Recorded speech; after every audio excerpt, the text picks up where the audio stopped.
प्रथम मैं अपने गुरु श्री के चरणों में प्रणाम निवेदित करता हूँ। अपने गुरु आदेशित आप तमाम गुरु भाई गुरु बहना सुख प्रस्तुत उपस्थित तमाम गुरु भाई गुरु बहना को अंत आत्मा में बैठे उपस्थित शिव को शिव से मनोज कुमार का प्रणाम।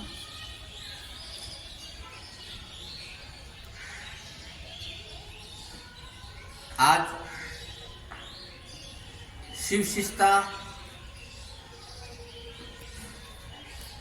के विचार को संसार के विविध क्षेत्रों में फैलाने का जो प्रयास किया जा रहा है, उन्हीं संदर्भित बातों को मैं रखने का प्रयास कर रहा हूँ।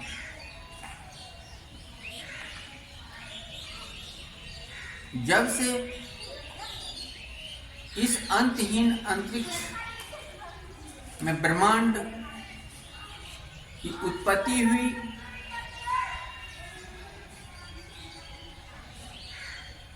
और करीब 13.7 अरब वर्ष पूर्व से अब तक जो ब्रह्मांड का विकास हो रहा है, अंततः एक दिन इसका विनाश भी होगा। इस सारी क्रियाओं को संचालित करने वाली ऊर्जा, जिसे हम ब्रह्मांडीय ऊर्जा कहते हैं, वह ही शिव है।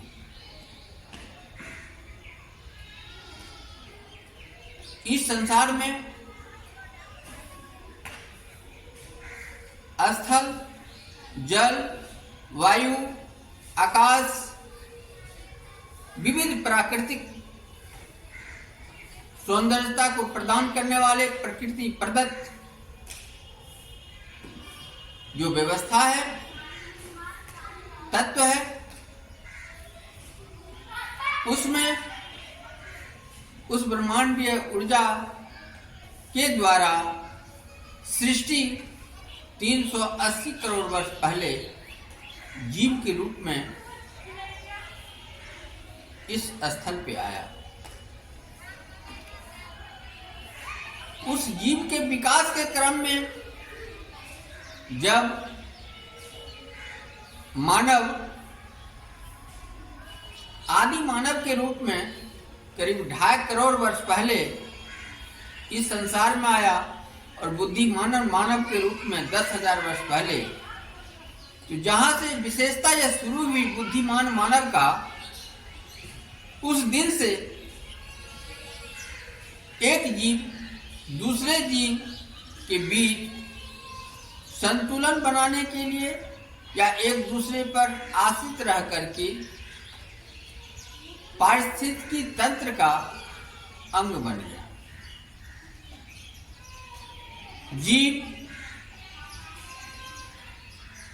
अजैव और अपघटक, इस तीनों चीज इस संसार में अनवरत चलता आ रहा है। आज संसार में सिर्फ एक सोच कि हम शिव के शिष्य हैं, कई लोगों को नागवार गुजरता है कि शिव तो हिंदू मतावलंबियों के लिए ही शिव होता है, हम लोग तो नहीं जानते हैं शिव को। इसी दर्शन को लेकर के हम गुरु भाई गुरु बहना अपने भीतर और संसार के सभी मानवों के लिए सोचने की चीज है। एक मानव नर या नारी के रूप में संसार में जहां भी है, जिस स्थिति में है, उसका अपने संतति की उत्पत्ति के लिए गर्भ धारण करने की क्रिया समान है। गर्भावस्था का समय समान है, और प्रजनन करने की क्रियाएं भी समान है। इस तरह मानव सब सभी में समान है। उस मानव में जो उपस्थित ब्रह्मांडीय ऊर्जा जब एक शिशु के रूप में जन्म लेता है,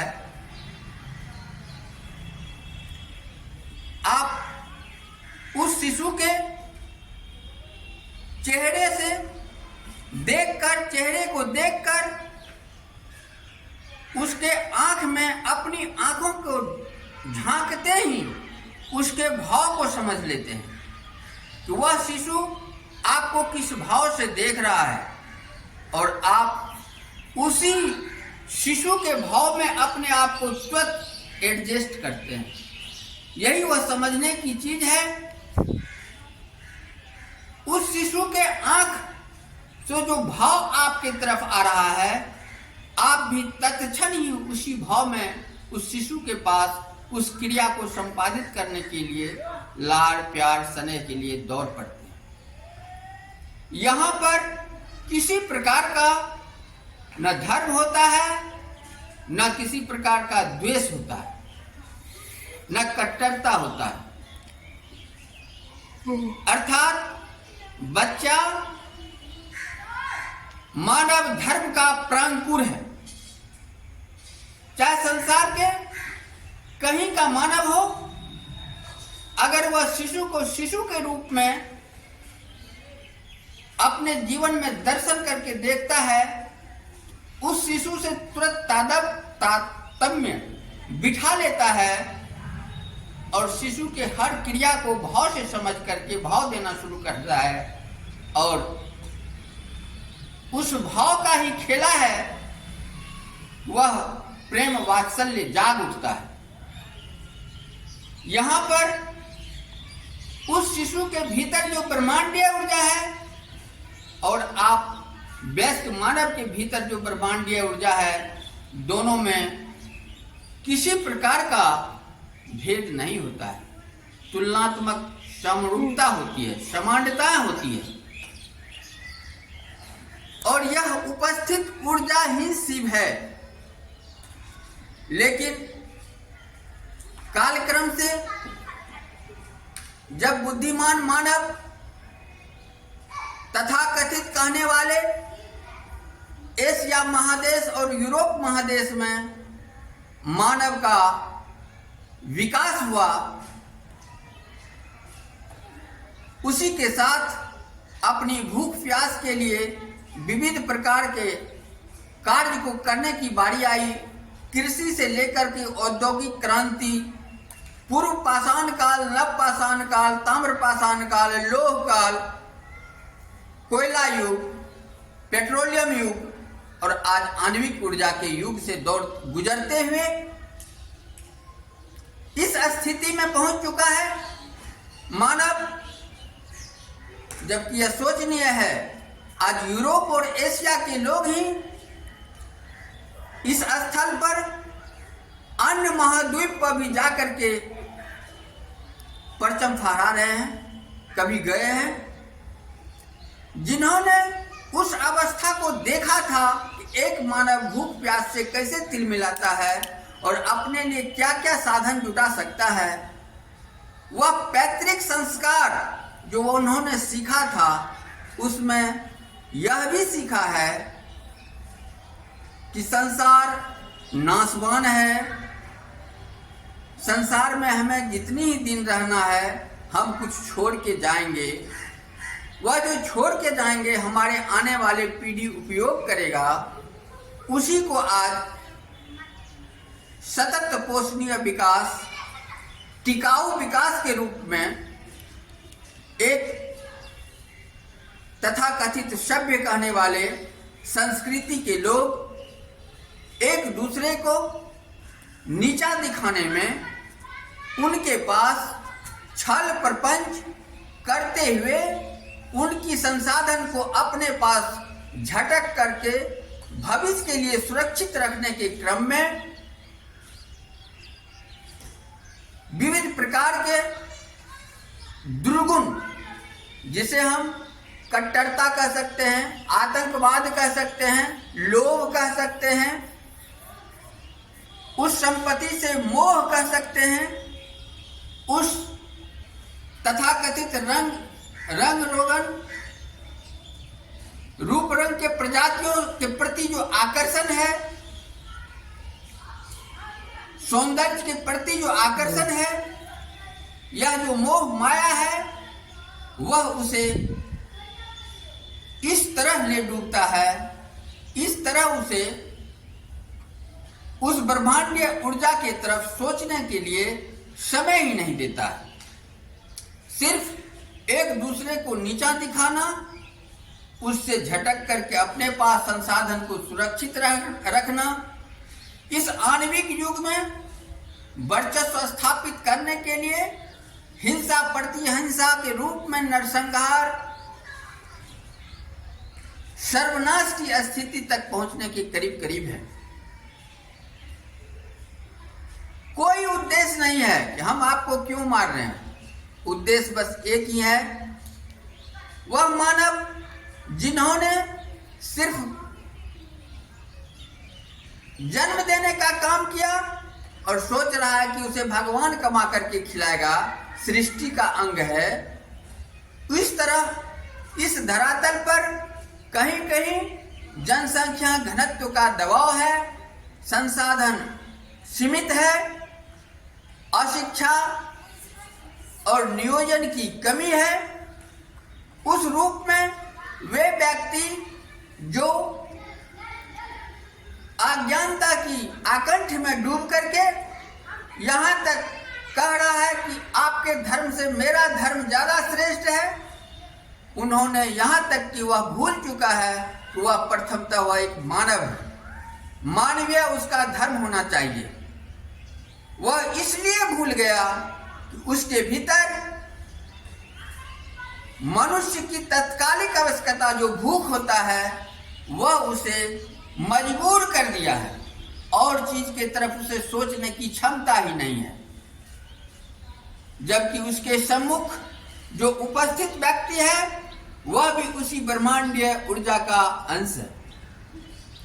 उस ब्रह्मांडीय ऊर्जा को न वह समझने के लिए तैयार है, न उनके बारे में उसकी सोचने की क्षमता है। जिसने सोच लिया, उन्होंने मानवीय कार्य को करना आरंभ किया, मानवीय दृष्टिकोण से अपनाते हुए हर जीव के लिए सारे दया प्रेम स्नेह की बात रखते हुए सह अस्तित्व और सहिष्णुता के साथ इस पारिस्थितिकी तंत्र में अधिकाधिक लोगों का कल्याण करते हुए अपने लिए और भविष्य के लिए टिकाऊ विकास पर ध्यान केंद्रित करते हुए यह कि शिव जन जन के गुरु हों, इसलिए जन जन के गुरु हों कि आज तक जो पंथ चलाने वाले अनुयायी इस संसार पर उसी ब्रह्मांडीय ऊर्जा के आदेश से जो पृथ्वी पर आया कहने के लिए कि सर्वशक्तिमान परमात्मा ही सर्वोपरि है, उससे ऊपर हम लोग नहीं हैं, उन्होंने अपने आप को परमात्मा से ऊपर साबित करने के लिए अनुयायी बनाना शुरू कर दिया, संगठन बनाना शुरू कर दिया, संगठन की आड़ में अपनी पहचान का विस्तार करना शुरू कर दिया और मूल तत्व मानव धर्म भूल गया। और इसी क्रम में जब एक मानव संगठित होता है, उसके पास एक पीछे अनुयायी होती है, तो वह एक निश्चित भूभाग पर कब्जा करता है। उसकी एक खाने पीने उठने बैठने रहने के साथ साथ एक लिखित या अलिखित संविधान भी नियम परंपरा के तहत उसे जो अनुशासित करता है, वह भी उसे साथ होता है। और इस तरह एक राज्य की उत्पत्ति होती है।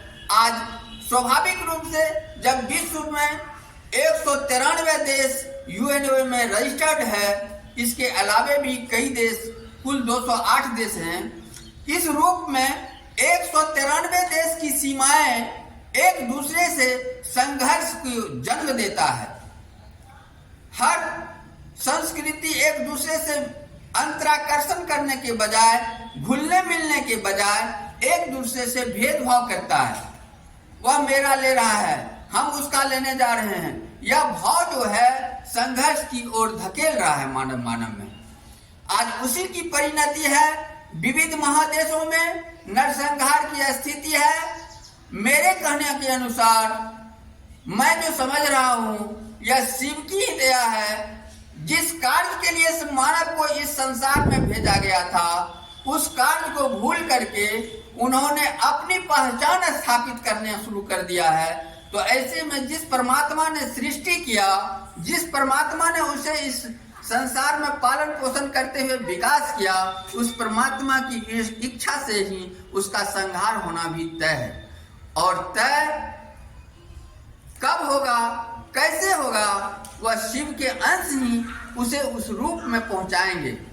अगर इसी भाव को देखते हुए हमारे ब्रह्म गुरु भराता साहेब हरिद्रानंद ने हम सबों के बीच सन 1982 में कहे थे कि मैं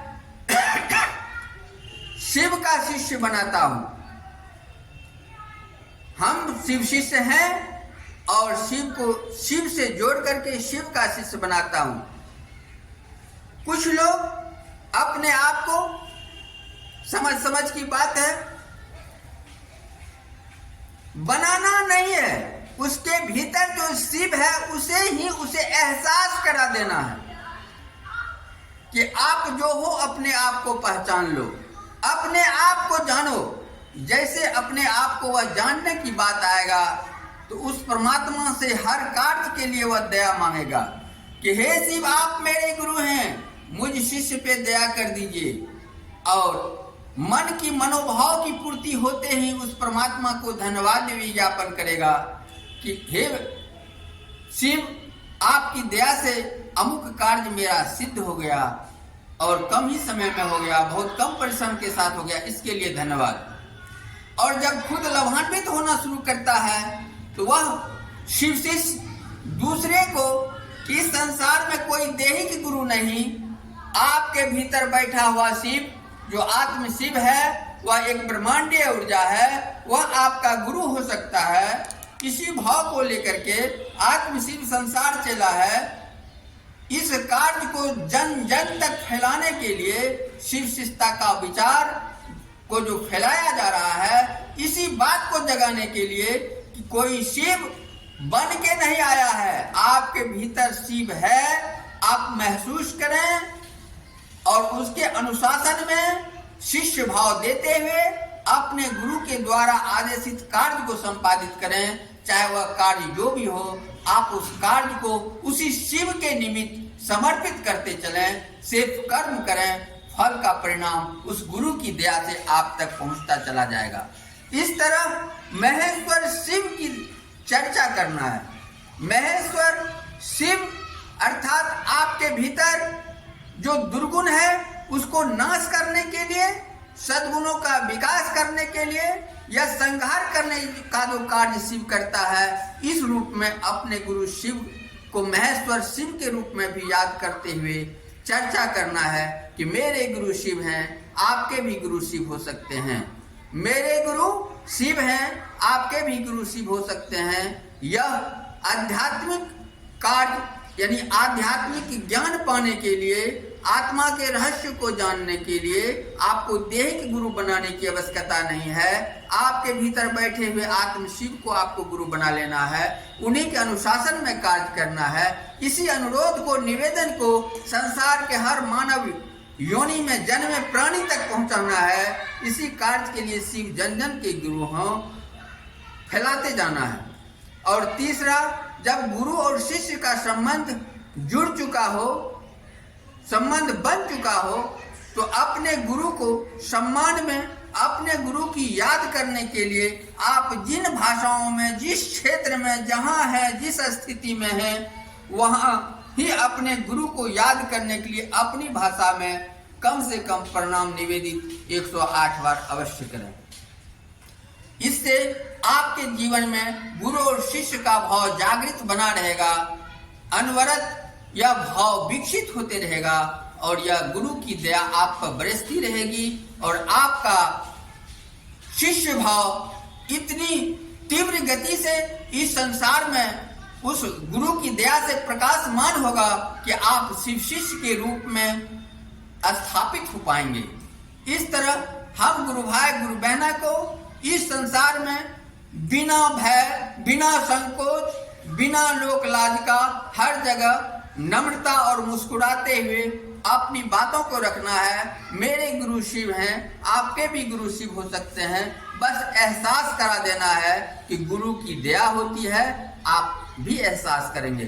चाहे वह संसार के जिस भी प्रदेश में रह रहे हो, जिस भी स्थिति में रह रहे हो, उनके गुरु शिव हो सकते हैं। यह मैं शिव शिष्य मनोज कुमार अपनी अनुभूति से अपने गुरु आदेशित विचार आप तक रख रहा हूँ। अगर अच्छा लगे तो आप भी जहाँ हैं शिव को गुरु बनाने का कार्य करेंगे। एक दूसरे तक विचार को प्रसारित करने के लिए मेरे चैनल शिव शिष्य बने को फॉरवर्ड करेंगे, सब्सक्राइब करेंगे एंड लाइक करेंगे। इस तरह आप तमाम गुरु भाई गुरु बहना को मुझ शिव शिष्य का प्रणाम। जय महादेव।